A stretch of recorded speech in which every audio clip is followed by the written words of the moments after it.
Hello बच्चों, SK academy की physics class में आप सभी का स्वागत है। तो आज हम बच्चों इस लेक्चर में काइनेमेटिक इक्वेशंस को डिस्कस करेंगे और kinematic equations for uniform acceleration को हम डिस्कस करेंगे।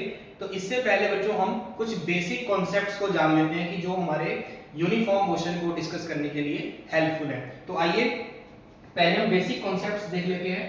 तो बच्चों हमको पता है कि जो मोशन है, मोशन वो दो प्रकार का होता है। दो प्रकार का मोशन होता है, एक यूनिफॉर्म मोशन, एक होता है बच्चों यूनिफॉर्म मोशन, और दूसरा क्या होता है non uniform motion. Non uniform motion. तो बच्चों यूनिफॉर्म मोशन का मतलब क्या है कि जब ऑब्जेक्ट, कोई भी जो बॉडी है, वो जब कांस्टेंट वेलोसिटी के साथ मूव करे, कांस्टेंट वेलोसिटी, कांस्टेंट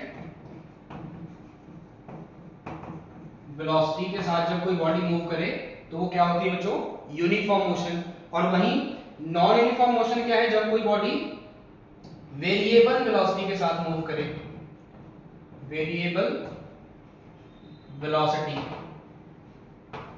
तो इसको बच्चों हम एक्सेलरेटेड मोशन भी कहते हैं। इसको हम क्या बोलते हैं बच्चों, एक्सेलरेटेड मोशन, एक्सेलरेटेड मोशन। तो बेसिकली हम इस कॉन्सेप्ट को डिस्कस करने वाले हैं, एक्सेलरेटेड मोशन। तो बच्चों एक्सेलरेटेड मोशन फर्दर दो तरह का होता है, दो तरह का एक्सेलरेटेड मोशन होता है। एक यूनिफॉर्म एक्सेलरेशन, यूनिफॉर्म एक्सेलरेशन, और दूसरा नॉन यूनिफॉर्म एक्सेलरेशन। तो जो uniform acceleration, non uniform acceleration को पहले हम जान लेते हैं कि इसका मीनिंग क्या है। सो बच्चों एक्सेलरेशन टर्म का मतलब क्या होता है कि जब किसी बॉडी की जो वेलोसिटी है या जो स्पीड है वो चेंज हो रही है। अब स्पीड चेंज किस तरह से हो सकती है, स्पीड चेंज दो तरह से हो सकती है, या तो स्पीड इंक्रीज होगी विद टाइम, या फिर स्पीड डिक्रीज होगी, डिक्रीज होगी बच्चों विद रिस्पेक्ट टू टाइम। कि अगर स्पीड, बॉडी की स्पीड, पहले मान लो बॉडी किसी स्पीड से मूव कर रहा है और टाइम के साथ उसकी स्पीड बढ़ रही है। सपोज पहले 10 किलोमीटर पर आवर की स्पीड से मूव कर रहा है, बाद में उसकी स्पीड 50 किलोमीटर पर आवर हो गई, मतलब स्पीड यहाँ पे बढ़ी। और या तो स्पीड कम होगी। स्पीड कम कैसे होगी, मान लो पहले 50 की स्पीड से जा रही है बॉडी, उसके बाद आफ्टर सम टाइम उसकी स्पीड कितनी हो गई, 10 किलोमीटर पर आवर हो गई, तो यहाँ पे स्पीड डिक्रीज हो रही है। तो इन दोनों केस में चाहे वो इंक्रीज इन स्पीड है चाहे वो डिक्रीज इन स्पीड है, इसको हम बोलते हैं एक्सेलरेशन। क्या बोलते हैं उसको, एक्सेलरेशन। तो यहाँ पहले बेसिक जो टर्मिनोलॉजी है वो हम यूज कर रहे हैं, जो हमारे इसमें जो है वो यूजफुल होगा। तो एक्सेलरेशन हो गया। अब अगर स्पीड इंक्रीज हो रही है तो बच्चों वो होगा आपका पॉजिटिव एक्सेलरेशन, और अगर स्पीड डिक्रीज हो रही है तो उसको हम बोलते हैं नेगेटिव एक्सेलरेशन। तो ये हमको जो बेसिक टर्म्स है वो ऑलरेडी पता है। तो आइए हम अब डिस्कस करते हैं kinematic equations for accelerated motion, that is uniform and non uniform. तो बच्चों जो हम अभी इक्वेशन डिस्कस करने वाले हैं, ठीक है, वो यूनिफॉर्म एक्सेलरेशन के लिए करेंगे। किसके लिए करेंगे, सिर्फ और सिर्फ यूनिफॉर्म एक्सेलरेशन के लिए करेंगे। सो बच्चों हमारे पास इक्वेशन ऑफ मोशन जो है वो तीन इक्वेशन ऑफ मोशन है। First v is equals to u plus at। Second equation of motion है s is equals to ut plus 1/2 at square. And third equation of motion इसमें हम discuss करेंगे, that is b square minus u square equals to 2as। तो बच्चों ये तीन equation of motion हम इस लेक्चर में डिस्कस करने वाले हैं फॉर यूनिफॉर्म एक्सेलरेशन। तो ये जो तीनों इक्वेशन ऑफ मोशन है वो सिर्फ और सिर्फ किसके लिए है, ओनली फॉर यूनिफॉर्म एक्सेलरेशन। इस बात का आपने ध्यान रखना है। अगर नॉन यूनिफॉर्म एक्सेलरेशन आ गई बच्चों तो ये तीनों इक्वेशंस हम वहां पे यूज नहीं करेंगे, ठीक है। अब यहाँ पे इन टर्म्स का मीनिंग क्या है, यहाँ पे जो v है, v this is the final velocity, इसको क्या बोलते हैं बच्चों, फाइनल वेलोसिटी। वहीं पर u क्या है, u is your initial velocity, initial velocity. यहां पे टाइम को हम लिखते हैं t के साथ, टाइम कितने टाइम तक मोशन हो रहा है, कितने टाइम तक वो कोई बॉडी जो है वो मोशन कर रही है या मूव कर रही है। उसके बाद जो s है बच्चों, s is called displacement,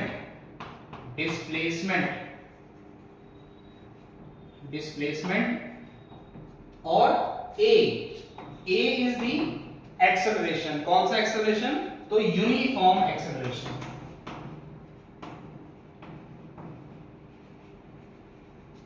uniform acceleration. तो ये हमारे टर्म्स हैं जो हम इन तीनों फॉर्मूले में या तीनों इक्वेशंस में यूज कर रहे हैं। तो आइए अब हम बाय कैलकुलस मेथड, ये जो हम कर रहे हैं वो बाय कैलकुलस मेथड हम डिस्कस करेंगे, इन तीनों इक्वेशंस को प्रूव करेंगे। ओके, तो बच्चों कैलकुलस मेथड को करने के लिए जो हमारे पास डेरिवेटिव और इंटीग्रेशन के कुछ रूल्स हैं वो हमको पता होनी चाहिए। वो क्या है, सबसे पहले हम डेरिवेटिव के रूल लिख लेते हैं। Derivative of any function that is x raise to power n। तो बच्चे x की पावर n का यहाँ पे अगर हम डेरिवेटिव करेंगे तो उसका रूल क्या होता है, जो पावर है बच्चों वो आगे आ जाएगी मल्टीप्लिकेशन में और एक पावर को हम डिक्रीज कर देंगे x माइनस 1। तो बच्चों ये इसका रूल है कि अगर x की पावर n है उसका हम डिफरेंशिएशन या डेरिवेटिव करेंगे तो पावर जो होगी वो आगे आ जाएगी और x की पावर जो है वो एक डिक्रीज हो जाएगी। इसी तरह अगर किसी कांस्टेंट टर्म का, किसी भी कांस्टेंट टर्म का अगर हम डिफरेंशिएशन करें तो उसका जो आंसर होता है बच्चों वो क्या होता है, जीरो होता है। उसका आंसर क्या होता है, जीरो। तो हम इस कॉन्सेप्ट का जो है वो इस्तेमाल करेंगे हमारे डेरिवेशन में। तो फर्स्ट इक्वेशन ऑफ मोशन क्या पढ़ने वाले हैं हम, first equation of motion is v is equals to u plus at। तो आइए अब इसको हम प्रूव करते हैं कि ये इक्वेशन हमारे पास बाय कैलकुलस मेथड कैसे आई। ठीक है, तो बच्चों आपको पता है कि जो एक्सेलरेशन है वी नो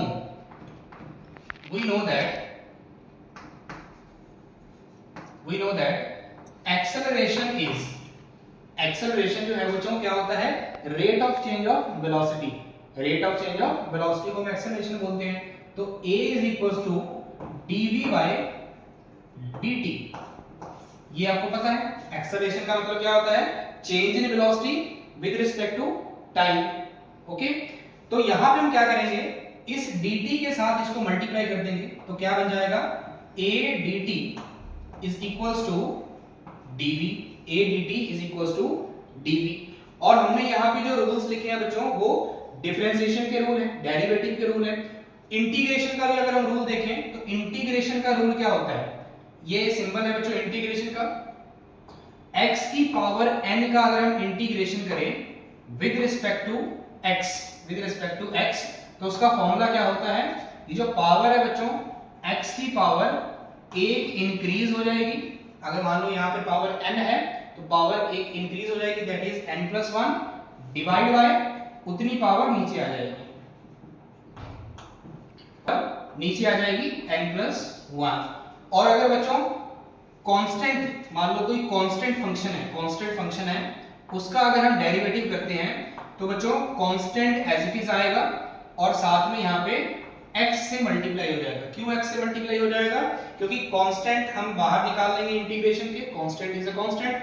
यहाँ पे क्या बचेगा 1 को हम कैसे लिख सकते हैं, x की पावर 0। तो जब x की पावर 0 का आप इंटीग्रेशन करोगे तो हमारे पास क्या आंसर आएगा, x की पावर 1 डिवाइड बाय 1। तो इन दो इंटीग्रेशन के रूल्स का हमने ध्यान रखना है और ये दो डिफरेंशिएशन के रूल का हमने ध्यान रखना है। ठीक है, तो हमने क्या किया, यहाँ पे एक्सेलरेशन को टाइम के साथ dt के साथ मल्टीप्लाई किया, हमारे पास क्या बना dv। अब क्या करेंगे, दोनों तरफ इंटीग्रेट करेंगे बच्चों, इंटीग्रेटिंग बोथ साइड। जो दोनों तरफ इंटीग्रेट करोगे तो क्या बनेगा, integration a dt is equals to integration dv। अब यहाँ पे इंटीग्रेशन जब भी हम करते हैं तो यहाँ पे हम लिमिट्स ऑफ इंटीग्रेशन का यूज करते हैं। लिमिट्स ऑफ इंटीग्रेशन का मतलब क्या है कि यहाँ पे वेरिएबल क्या है, यहाँ पे अगर हम देखें तो हमारे पास dt is variable, time is variable, और यहाँ पे वेरिएबल क्या है, वेलोसिटी। यहाँ पे वेरिएबल क्या है, वेलोसिटी। तो वेलोसिटी कहाँ से कहाँ चेंज हो रही है, इनिशियल वेलोसिटी हमने क्या कंसीडर किया था बच्चों, u, एंड फाइनल वेलोसिटी क्या कंसीडर किया है, v। इसी तरह इनिशियल का मतलब क्या है, जब बॉडी मोशन करना स्टार्ट कर रही है, मतलब इनिशियल टाइम हम लेंगे वहां पे 0 और फाइनल कोई भी टाइम होगा सपोज t। ठीक है बच्चों, तो अब हम इसको इंटीग्रेशन करते हैं। सो बच्चों अब यहाँ पे हमने जो इसकी इंटीग्रेशन करनी है, तो देखो अब यहाँ पे जो एक्सेलरेशन है बच्चों, एक्सेलरेशन की अगर हम बात करें तो एक्सेलरेशन क्या है, यूनिफॉर्म है। तो यूनिफॉर्म एक्सेलरेशन का मतलब क्या होता है कि ये जो एक्सेलरेशन है वो थ्रू आउट द मोशन क्या रहेगा, सेम रहेगा। थ्रू आउट द मोशन क्या रहेगा, एक्सेलरेशन सेम रहेगा, तो it is a constant thing. ठीक है, तो एक्सेलरेशन को हम इंटीग्रेशन से बाहर निकाल लेंगे, तो अंदर क्या बचेगा, dt, और इधर क्या बचेगा, dv, u से v। तो बच्चों dt का जब इंटीग्रेशन करेंगे, dt का जब इंटीग्रेशन करेंगे तो उसका आंसर क्या आएगा, t।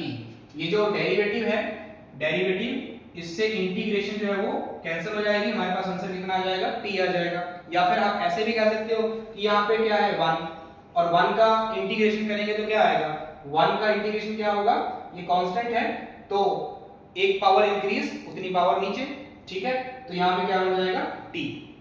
मतलब इसको हम t की पावर 0 लिख सकते हैं, t की पावर क्या लिख सकते हैं, 0। और t की पावर 0 का इंटीग्रेशन का रूल क्या होता है कि एक पावर इंक्रीज कर देंगे उतनी पावर नीचे आएगी। तो अब यहाँ पे देखो हमने वही किया है, t की पावर 0 प्लस 1 1 और डिवाइड बाय 1। इसी तरह यहाँ पे dv का जब इंटीग्रेशन करोगे तो v बन जाएगा, और यहाँ पे लिमिट्स क्या है, u से v, this is u to v, और यहाँ पे लिमिट्स क्या है, 0 से t। यहाँ तक क्लियर।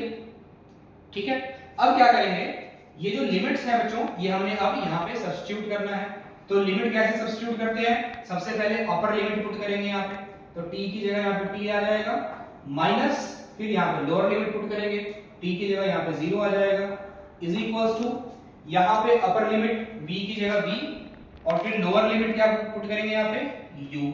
इसको जब सिंपलीफाई करोगे तो क्या बनेगा, at is equals to v minus u।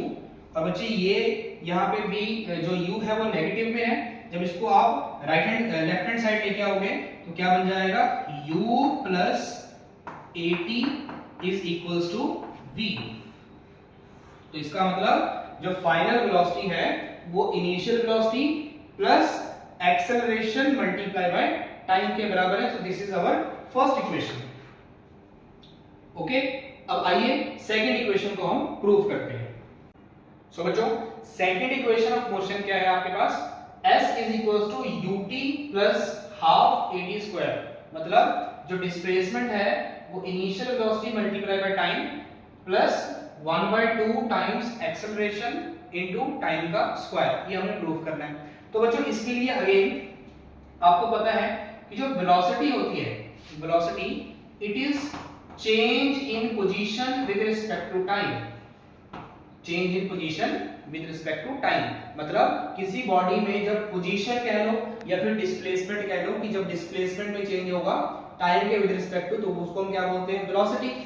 Again velocity को हम क्या करेंगे, टाइम के साथ मल्टीप्लाई, v इंटू dt, ये यहाँ पे मल्टीप्लाई हो जाएगा, इज इक्वल्स टू dx। अब क्या करोगे बच्चों, इंटीग्रेटिंग, जैसे मैंने फर्स्ट इक्वेशन में किया था, इंटीग्रेटिंग बोथ साइड, तो इसकी integration v dt is equals to dx। अब बच्चों यहाँ पे क्वेश्चन ये है कि इस इंटीग्रेशन की लिमिट क्या होगी, लिमिट्स क्या होंगी। तो यहाँ पे वेरिएबल क्या है, सबसे पहले हम वो देखते हैं। यहाँ पे वेरिएबल क्या है, position, means x is a variable. तो हम मान लेते हैं कि जो इनिशियल पोजीशन है, इनिशियल पोजीशन वो हम मान लेते हैं x1 is the initial position, और फाइनल पोजीशन हम मान लेते हैं बच्चों x2, final position is x2। इसी तरह यहाँ पे वेरिएबल क्या है, यहाँ पे वेरिएबल क्या है, टाइम। टाइम चेंज हो रहा है बिकॉज जिसके साथ d होता है वो वेरिएबल होता है, तो यहाँ पे टाइम वेरिएबल हो गया। टाइम कहां से कहां चेंज हो रहा है, अगर इनिशियल पोजीशन x1 है तो इसके लिए टाइम कितना होगा बच्चों, 0। अगर फाइनल पोजीशन x2 है तो उसके लिए टाइम कितना होगा, सपोज t होगा। तो अब क्या करेंगे, इसको हम इंटीग्रेट करेंगे। अब इंटीग्रेशन के लिए देखो यहाँ पे जो v है, v मींस फाइनल वेलोसिटी, तो बच्चों ये एक कांस्टेंट क्वांटिटी नहीं है। क्यों कांस्टेंट क्वांटिटी नहीं है, बिकॉज जो v है वो टाइम से चेंज हो रहा है, टाइम के विद रिस्पेक्ट टू जो वेलोसिटी है वो चेंज हो रही है। इट मींस वेलोसिटी जो है वो हर इंटरवल ऑफ टाइम पे डिफरेंट वैल्यू देगा, तो इसलिए हम वेलोसिटी को यहाँ पे कांस्टेंट कंसीडर नहीं कर सकते। तो लेकिन वेलोसिटी का एक्सप्रेशन हमने फर्स्ट इक्वेशन में ऑलरेडी ड्राइव किया है, वो क्या है, v u + at।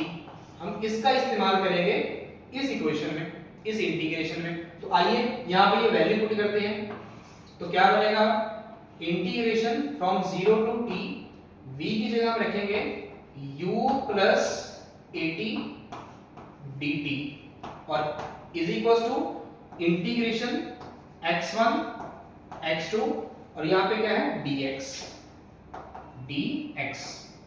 I hope this is clear. Okay, so अब क्या करेंगे, इस इंटीग्रेशन को सॉल्व करेंगे। देखो बच्चों, यहाँ पे अगर हम बात करें u क्या है हमारे पास, इनिशियल वेलोसिटी। u क्या है, इनिशियल वेलोसिटी। तो इनिशियल वेलोसिटी तो कांस्टेंट रहेगी, क्योंकि जब किसी बॉडी ने मोशन को स्टार्ट किया तो वो तो एक पर्टिकुलर वेलोसिटी के साथ स्टार्ट करेगा, u वेलोसिटी के साथ, लेकिन टाइम के साथ उसकी वेलोसिटी चेंज होगी। दैट मीन हमारे पास v की वैल्यू चेंज होगी, ना कि u की वैल्यू। तो u क्या रहेगा, कांस्टेंट रहेगा। तो u एज इट इज आएगा और साथ में इसके कुछ नहीं है, तो इसका मतलब साथ में क्या आ जाएगा, t। जब हम इंटीग्रेशन करेंगे इसको इसके साथ, तो क्या बन जाएगा, u एज इट इज, और dt का इंटीग्रेशन क्या बन जाएगा, t बन जाएगा। और यहाँ पे लिमिट क्या आएगी बच्चों, 0 से t प्लस। अब ये जो सेकंड टर्म है इसके ऊपर बात करते हैं। सेकंड टर्म में यहाँ पे क्या है, एक्सेलरेशन और मल्टीप्लाई बाय टाइम। तो बच्चों एक्सेलरेशन हमें पता है, क्योंकि ये यूनिफॉर्म एक्सेलरेशन है, तो uniform acceleration through out the motion क्या रहेगा, सेम रहेगा। तो इसकी वैल्यू क्या रहेगी, कांस्टेंट रहेगी। और यहाँ पे क्या है, t क्या है, टाइम, इसकी पावर 1 है। तो इसका इंटीग्रेशन का रूल क्या पढ़ा था हमने अभी, कि एक पावर इंक्रीज हो जाएगी, t की पावर 2, और उतनी पावर नीचे आ जाएगी। तो इसकी लिमिट हम लेंगे यहाँ पे 0 से, अगेन 0 से t। और राइट हैंड साइड में क्या है आपके पास, dx। तो dx का इंटीग्रेशन क्या होगा, सिंपल x हो जाएगा, और लिमिट क्या होगी बच्चों इसकी, x1 से x2। I hope this equation is clear to everyone. Okay, तो बच्चों अब यहाँ पे हम क्या करेंगे, लिमिट्स को पुट करेंगे। यहाँ पे टाइम की लिमिट है ये, और ये जो है टाइम की लिमिट, और यहाँ पे ये पोजीशन की लिमिट। तो पुट करो यहाँ पे ut - 0। जब हमने टाइम को t पुट किया तो ये आया, और जब टाइम को 0 पुट किया तो 0 आ गया, plus at² - 0 is equal to x2 - x1, okay. तो इसके बाद बच्चों देखो, इसको हम सिंपल क्या लिखेंगे, ut, this is ut plus ये at²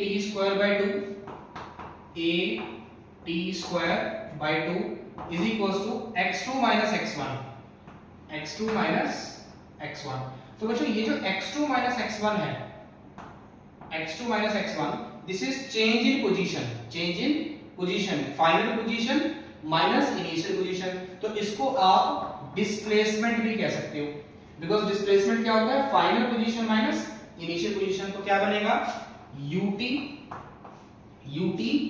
plus half at² is equal to s। तो हमारे पास ये इक्वेशन नंबर 2 जो है वो प्रूव हो चुकी है, that is s is equal to ut plus half at² by calculus method. So बच्चों थर्ड इक्वेशन प्रूव करने के लिए v² - u² equal to 2as, हम यहाँ पे अगेन एक्सेलरेशन का कॉन्सेप्ट यूज करेंगे। तो बच्चों एक्सेलरेशन किसके बराबर है, हमें पता है dv upon dt, change in velocity with respect to time, this is called acceleration.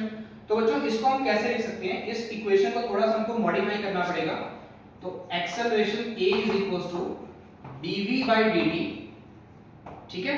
इस इक्वेशन को प्रूव करने के लिए हम इस इक्वेशन में ये जो हमारे पास जो फॉर्मूला है इसमें थोड़ा सा मॉडिफिकेशन करेंगे। कैसे मॉडिफिकेशन करेंगे, तो मैं यहाँ पे dx से मल्टीप्लाई और dx से डिवाइड कर दूंगा, ठीक है। हमको पता है अगर हम किसी नंबर से मल्टीप्लाई करें किसी इक्वेशन में और उसी नंबर से अगर हम डिवाइड कर दें तो इक्वेशन क्या रहती है, बैलेंस रहती है। तो हमने इसको dx से मल्टीप्लाई और dx से डिवाइड कर दिया। इसके बाद बच्चों देखो a इज इक्वल्स टू, अब अगेन थोड़ा सा इसको हम मॉडिफाई कर रहे हैं, तो मैं dx को पहले और dd को बाद में लिख देता हूं।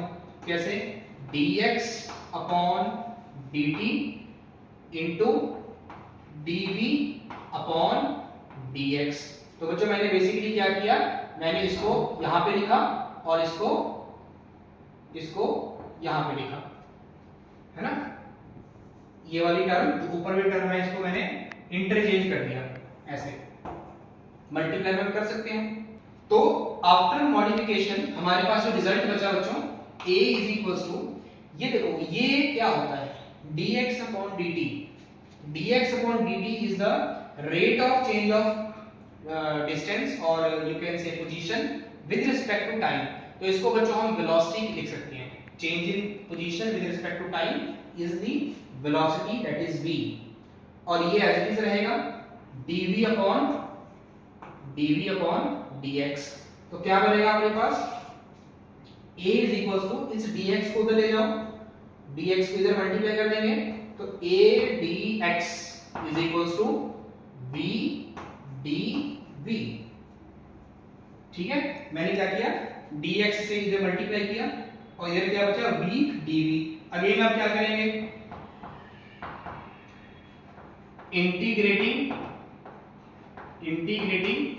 बोथ साइड, दोनों तरफ इंटीग्रेट कर दो। तो a dx is equals to v dv।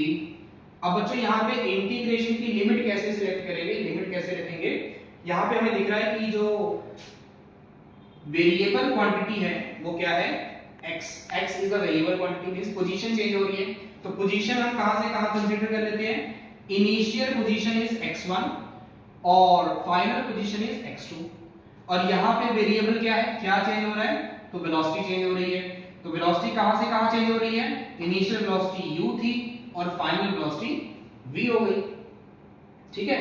तो बच्चों यहां पे देखो, अगर इसको हम इंटीग्रेट करेंगे तो इसके लिए जो एक्सेलरेशन है, ये वाली जो क्वांटिटी है बच्चों वो कांस्टेंट है, क्योंकि यूनिफॉर्म एक्सेलरेशन की बात हो रही है। तो यूनिफॉर्म एक्सेलरेशन में जो है वो a की वैल्यू कांस्टेंट होती है। तो इसको हम इंटीग्रेशन से बाहर निकाल लेंगे। तो इंटीग्रेशन से बाहर आया, अंदर क्या बचा, dx x1 से x2। इधर वेलोसिटी बच्चों चेंज हो रही है, वेलोसिटी को हम बाहर नहीं निकाल सकते, तो वेलोसिटी का इंटीग्रेशन भी वेलोसिटी के साथ ही करना है। तो उसका रूल क्या होता है, इसकी पावर 1 है, एक पावर इंक्रीज हो जाएगी v स्क्वायर, उतनी पावर नीचे आ जाएगी divide by 2, initial velocity u, final velocity v। अब क्या करना है, इसमें हम लिमिट्स को सब्स्टिट्यूट कर देंगे, upper limit minus lower limit. So बच्चों अपर लिमिट और माइनस लोअर लिमिट यहां पे अगर हम पुट करें तो क्या बनेगा, a ब्रैकेट x2 यहां पे इसको हम पहले इसका इंटीग्रेशन a लिख देते हैं और dx का इंटीग्रेशन क्या हो जाएगा बच्चों, x हो जाएगा, x1 से x2।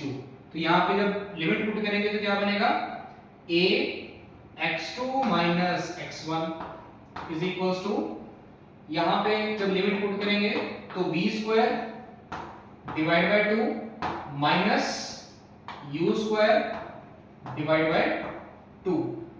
तो बच्चों यहां पे a, ये जो x2 माइनस x1 है that is the change in position, तो इसको हम क्या लिख सकते हैं, change in position is displacement, that is s। और इधर हम क्या लिखेंगे, v square minus u square divide by 2। अब ये जो 2 है इसको इधर मल्टीप्लाई कर दो, तो क्या बनेगा 2as is equals to v square minus u square. So this is our equation third, that is 2as is equals to v square minus u square. तो ये हमारे पास थर्ड इक्वेशन ऑफ मोशन जो है वो प्रूफ हो गई. तो I hope ये कॉन्सेप्ट आपको कैलकुलस मेथड का जो है वो समझ में आया होगा. तो इस मेथड से इस रिजल्ट को हमने, हमारे पास तीन इक्वेशंस कौन सी बनी, v is equals to u plus at, second s is equals to ut plus half at square, और थर्ड इक्वेशन क्या थी बच्चों, v square minus u square equals to 2as. तो बच्चों ये हमारे पास तीन इक्वेशंस बनी है. इनसे रिलेटेड फिर हम न्यूमेरिकल्स करेंगे, और इस मेथड को प्रूव करने के लिए हमें कुछ बातों का ध्यान रखना पड़ेगा. That is the calculus is the most important part, जिसमें एक्सेलरेशन की वैल्यू dv/dt था, और जो वेलोसिटी है वो dx/dt है. और इंटीग्रेशन को सॉल्व करने के लिए हमारे पास जो कुछ रूल्स हैं, दैट इज x की पावर n का इंटीग्रेशन क्या होगा, कांस्टेंट का इंटीग्रेशन क्या होगा. तो इस हमको टर्म्स का जो है वो यहाँ पे यूज करना पड़ेगा. तो आई होप ये टॉपिक आपको समझ में आया हो. ऐसे और इंटरेस्टिंग टॉपिक्स के साथ हम आगे नेक्स्ट वीडियो में मिलेंगे. Thank you.